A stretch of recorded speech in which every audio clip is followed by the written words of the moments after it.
one of the things John talked about was tossing the ball. And one thing you can do with players just to work on tossing the ball is just a letter-sized piece of paper in front of where their hitting shoulder is, right or left-handed. I'll demonstrate right-handed because I'm not left-handed. And just being able to toss the ball and have it land in the vicinity of that piece or on top of that piece of paper. So they really get the action of tossing the ball. And you'll notice, you see a lot of young kids do this kind of thing, where they bend down and they really toss it. You don't need to toss the ball very high. You only need to toss the ball fractionally higher than you're going to hit it. If we have a demonstrator here, so we'll get Whitney to serve, you can serve, can't you? Yeah. Good, okay, that's perfect. So she can, a couple of tosses there first without hitting the ball, just let it bounce. So this is a great drill for exactly that, tossing in the right spot. Well, that one not so much. There. And you'll notice, if you look at the height of the ball, it's only getting to here. She's not tossing it particularly higher than her full reach. So go ahead and just we'll serve now. So same. There. One more. Give me an opportunity here.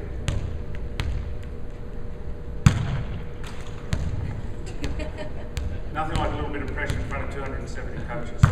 That's a good one, so a lot better. So working on the toss and knowing that where you toss the ball really depends on how well you can serve. Obviously you want to hit the ball in front of your shoulder here.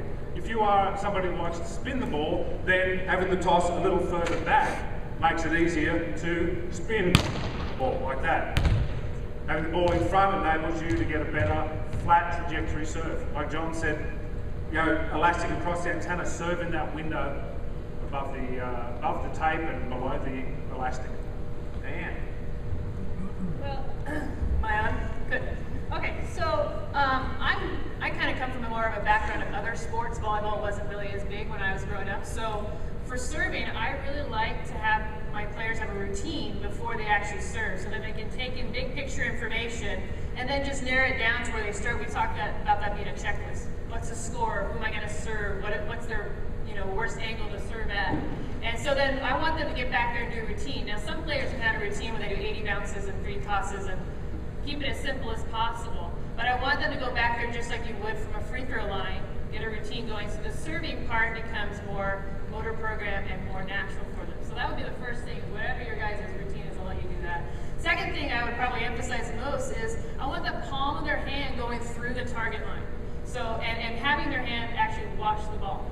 So you'll see a lot of times people will serve in this, they've got side spin, they've got top spin, they've got whatever.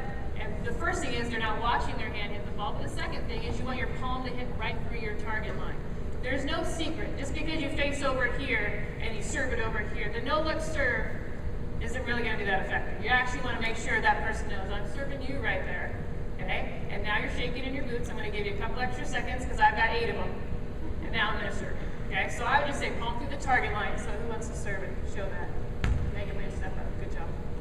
Okay, as hard as you want to serve, but I want my hand to the line of the target that I'm going. Isn't that beautiful? Isn't that great?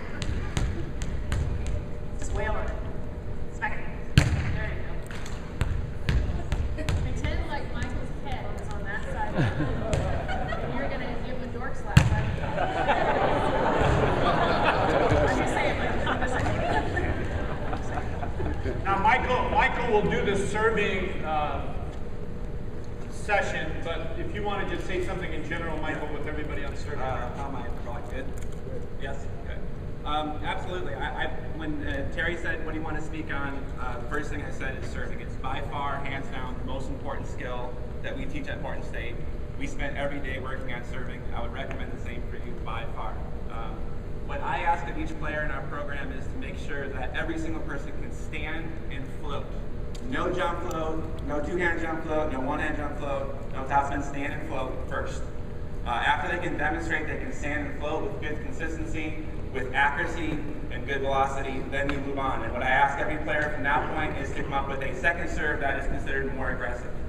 I'm seeing a lot of young kids in 12s and 14s jump floating like helter-skelter, and it's just, I think it's a tremendous disservice to those players. Because I think in order to get good solid contact without spin, like Diane was talking about, it's much easier to learn standing on the ground first, okay? One of the things I want to also just kind of emphasize when you talk about a standing float is to perhaps try the word lift as opposed to toss. We toss jump topspin serves. We lift the ball to our standing float. So just a couple of, just watch Megan serve a couple more balls here. And really when you think about it in terms of, yes, the ball leaves her hand, but it's ultimately a lift that we talk about here. And so I think just especially when you're teaching young kids, if you use the word lift, perhaps so that their hand stays with that ball a little bit longer, allowing them a little bit more accuracy. I'm going to go way more in depth into serving. We will talk about the jump float, one-handed toss, two-handed toss. We will talk about the jump topspin as well. So we'll go from there.